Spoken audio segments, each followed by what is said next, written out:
étincelle éphémère, mais lorsque son incandescence touche suffisamment son prochain, la flamme se transmet et perpétue son éclat avec panache. Le savoir, à l'image de la flamme, a besoin de substrat afin de propager sa lumière. En chaque être humain réside le devoir de propager avec passion les connaissances qui nous poussent infailliblement vers un progrès en perpétuel mouvement. L'évolution de l'être passe par la connaissance de l'être et la maîtrise du savoir.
En évaluation de la condition physique, on entend souvent parler de mesure de la capacité aérobie ou mesure de la VO2 max. Il s'agit d'une mesure où on détermine la capacité d'un individu à soutenir un effort pendant une période plus ou moins courte. La VO2 max représente la quantité maximale d'oxygène pouvant être utilisée par un individu lors de ce type d'effort. Il existe différentes façons de déterminer cette capacité aérobie. Nous pouvons compléter un test sous-maximal ou un test maximal où l'individu est appelé à effectuer un effort qui le pousse au maximum de ses capacités. La façon de déterminer la consommation d'oxygène peut se faire avec une mesure indirecte ou une mesure directe. La plupart du temps, lors de tests en conditionnement physique, il s'agit de mesures indirectes où on demande aux participants de compléter un effort et ensuite, à l'aide d'équations, nous pouvons prédire son VO2 max. Lorsque nous parlons de mesures directes, il s'agit d'un effort similaire, mais où la consommation d'oxygène est mesurée à l'aide d'un analyseur de gaz. Il est bien important, lors de tests de VO2 max, que le participant soit en mesure d'effectuer ce type de test. Donc, il s'agit de sujets qui sont asymptomatiques, qui ne présentent pas de facteurs de risque pouvant causer des problèmes suite à la réalisation du test. Les procédures d'évaluation de la capacité aérobie sont les suivantes. Le participant doit effectuer un échauffement général pour élever la température du corps et le préparer à l'effort qui s'ensuit. Par la suite, nous demanderons à ce dernier d'effectuer une série de paliers de plus en plus intenses jusqu'à ce que ce dernier soit incapable de poursuivre ou jusqu'à ce qu'un critère d'arrêt du test soit atteint. Lorsqu'il s'agit d'un test sous-maximal, habituellement, le participant doit exécuter un effort qui lui demande une élévation de ses fréquences cardiaques allant de 75 à 85 %.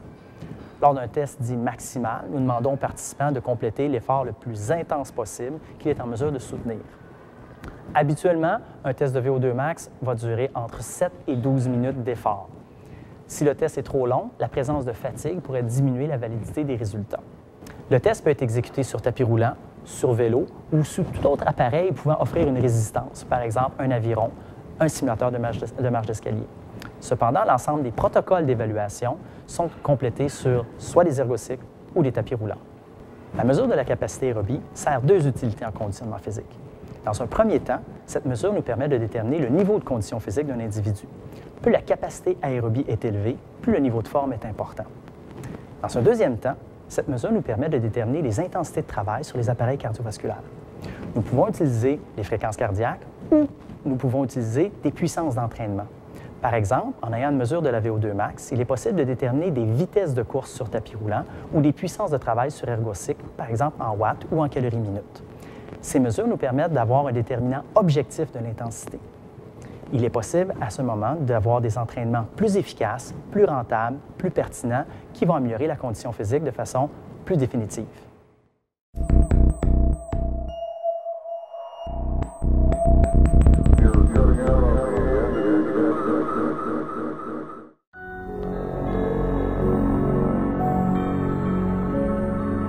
Après l'entraînement, l'objectif principal, c'est de récupérer.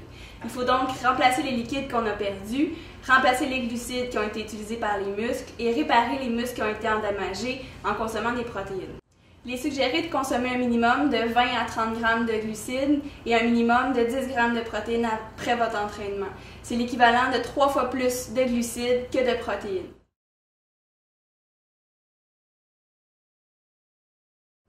Pour remplacer les liquides qui ont été perdus à l'entraînement, je vous suggère de consommer une boisson qui contient du sodium et du potassium qui vont vous aider à accélérer votre réhydratation. Si vous suez abondamment, assurez-vous de boire l'équivalent de 1 à 1,5 litres par kilo de poids qui a été perdu pendant votre entraînement.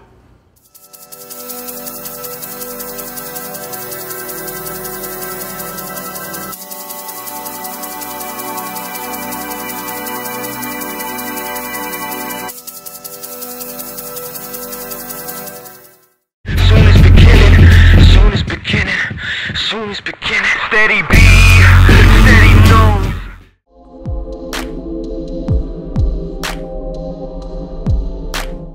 Lors de l'épisode précédent, nous avons vu 4 types d'étirements. En voici quelques exemples au niveau des applications, au niveau des bénéfices. Prenons un exemple sur l'une des Valkyries qui s'entraîne régulièrement en musculation et en entraînement cardiovasculaire. Tu vas repousser à ma main, on va le faire une deuxième fois. Pousse, allez, pousse, pousse, pousse. 1, 2, 3, 4, 5, 6. La bandelette iliotibiale est une bande fibreuse, véritable tendon, qui correspond au tendon terminal du muscle grand fessier et du tenseur du fascia lata. Les coureurs peuvent souffrir du iliotibial band syndrome ou ITBS.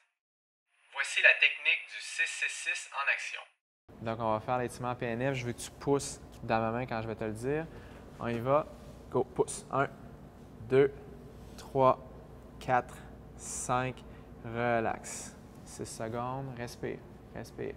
2, 3, inspire par le nez, expire par la bouche. On étire. 1, 2, relax. 3, 4, 5, 6. Là, je veux que tu pousses dans ma main. Pousse, pousse, pousse, pousse, pousse. 2, 3, 4, 5, 6. Relax, relax, respire. Donc là, on va faire les étirements actifs isolés. Je veux que tu contractes ton muscle quadriceps pour étirer le muscle ischio-jambier derrière. La loi de Sherrington stipule que si vous contractez un muscle, le muscle en opposition, lui, reçoit un signal neurologique de relaxation. Donc, c'est toi qui lèves toi-même ta jambe par la contraction du quadriceps. Inspire, expire, contracte, lève. Vas-y, jusqu'à ton max. Vas-y, vas-y, vas-y, vas-y. 1, 2.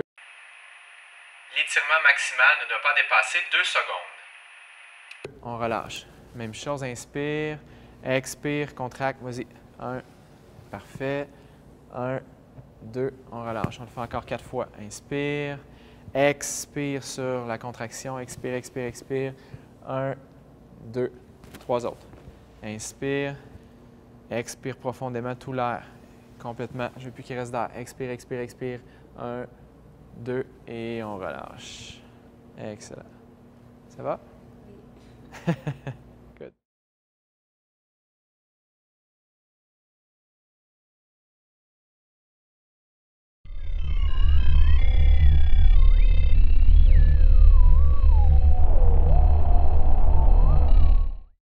And what I have discovered is something that Plusieurs d'entre vous ont sûrement observé les calories indiquées sur les appareils d'entraînement cardiovasculaire. Probablement que certains d'entre vous se sont également demandé est-ce que cette mesure est valide, c'est-à-dire est-ce qu'elle représente bien la quantité de calories que l'on dépense pendant un effort. Nous avons décidé de vérifier 3 appareils, à savoir si l'indication des calories était juste. Afin de déterminer si la mesure de l'appareil est exacte, nous allons mesurer la consommation d'oxygène d'une participante à l'effort. La mesure de la consommation d'oxygène nous permet de déterminer la quantité exacte de calories qui est dépensée pendant un effort. Donc, nous allons être en mesure de savoir combien de calories sont dépensées pour une période de temps donnée et nous allons comparer avec les valeurs qui nous sont données par un tapis roulant, un appareil elliptique et un appareil de type ergocycle. Notre expérience visait à déterminer si les appareils cardiovasculaires mesuraient avec précision le nombre de calories dépensées. Nous avons comparé plusieurs outils de mesure de dépenses énergétiques. Les valeurs obtenues sur les appareils, les valeurs provenant d'un cardiofréquencemètre, les valeurs provenant d'un accéléromètre porté au poignet et les valeurs de référence qui nous sont fournies par un analyseur de gaz. Le premier appareil testé était le tapis roulant. Notre participante a exécuté une marche à 4,5 km/h. Nous avons obtenu un état stable sur 5 minutes. Le tapis roulant nous a donné une valeur de 15 calories pour cette période de temps. L'appareil mesurant les fréquences cardiaques nous a donné une valeur de 17 calories, l'accéléromètre une valeur de 13 et la valeur de référence, donc la mesure de consommation d'oxygène, nous a donné seulement 8 calories. C'est-à-dire que l'appareil surestimait de 47 % la dépense énergétique, la montre cardiofréquencemètre de 53 % et l'accéléromètre de 38 %. Le deuxième appareil testé est un appareil très populaire, soit l'appareil elliptique. Notre participante s'est adonnée à cette activité pendant une période prolongée à 80 watts. Pour une période stable de 5 minutes, l'appareil nous a donné une valeur de 35 calories.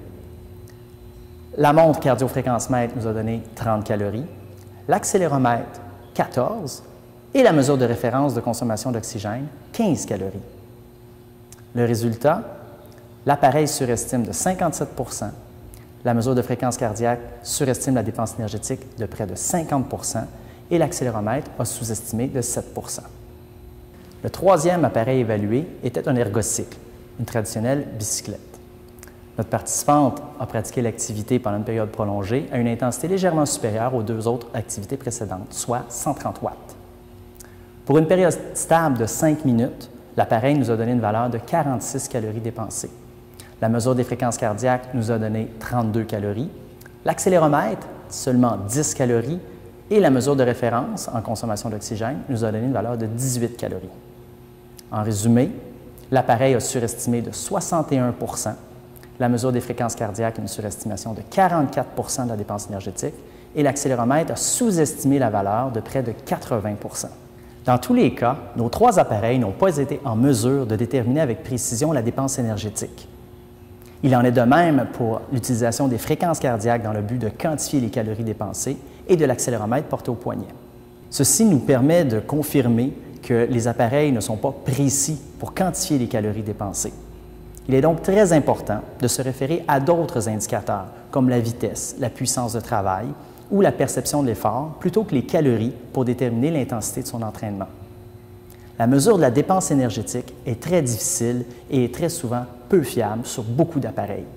Malheureusement, encore aujourd'hui, beaucoup de gens se fient aveuglément à cette mesure afin de déterminer, entre autres, leur balance énergétique pour savoir ce qu'ils peuvent manger à la fin d'une journée. Méfiez-vous des valeurs qui sortent, elles ne sont pas toujours valides.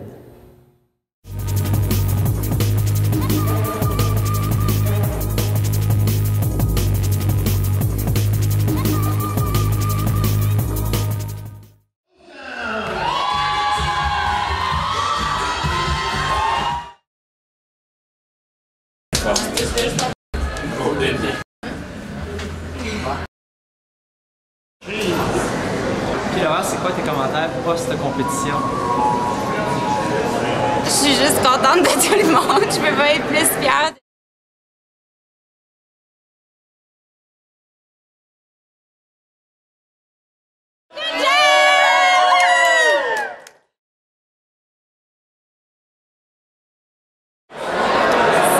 Pas le même stress.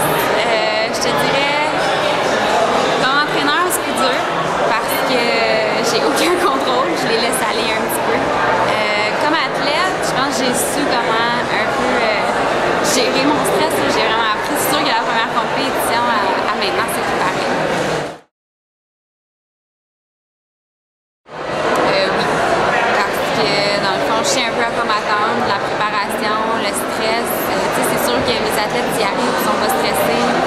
C'est pas nécessairement bon signe, comme mon entraîneur m'a souvent dit. C'est de savoir à quelle intensité les apporter, le niveau de préparation à backstage, la concentration, c'est des petites choses que tu peux pas savoir. Tu peux entraîner dans un gym. D'avoir un entraîneur qui l'a vécu, ça peut aider, ou d'avoir des personnes autour de toi qui l'ont vécu, ça peut aider énormément.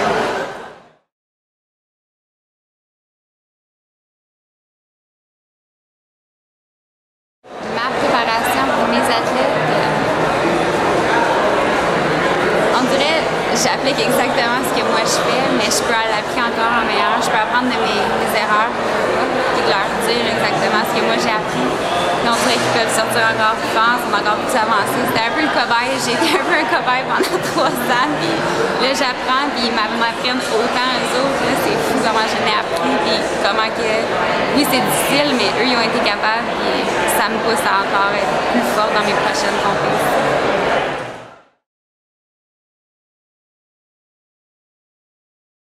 L'accomplissement de soi. Il faut qu'ils retiennent qu'ils ont travaillé fort, que c'est une discipline qui est exigeante. C'est l'accomplissement envers soi. La préparation, comment ils ont travaillé à l'alimentation, l'entraînement, d'être dans le gym au moins 5-6 fois par semaine. Je peux pas demander mieux avec eux autres, mieux l'accomplissement.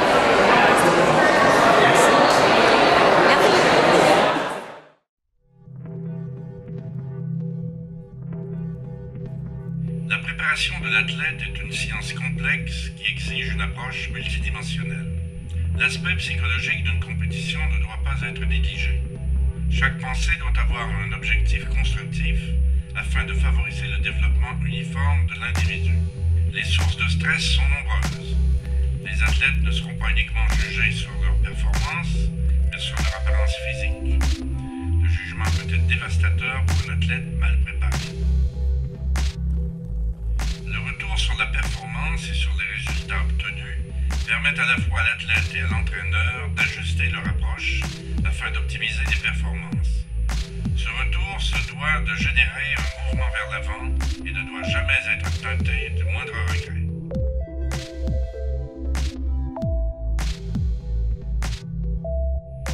Ces athlètes ne sont pas différents de nous. La dimension émotive prend souvent le dessus sur une pensée rationnelle.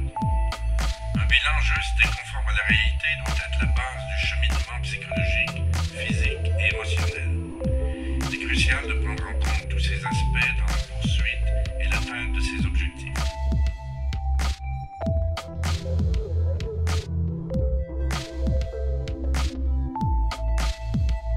Si leur niveau de performance n'est pas le même, les objectifs de nos athlètes ressemblent par contre à tous ceux des adeptes de l'activité physique. Progresser, évoluer, s'accomplir. Cet objectif peut prendre différentes formes, mais l'individu est constamment confronté à l'adversité. C'est justement lorsque les chemins deviennent laborieux que la valorisation par l'activité physique prend toutes ses lettres de noblesse. Recommencer ne signifie pas repartir à zéro, mais plutôt de construire sur ses expériences passées afin de s'approcher encore plus près de ses objectifs.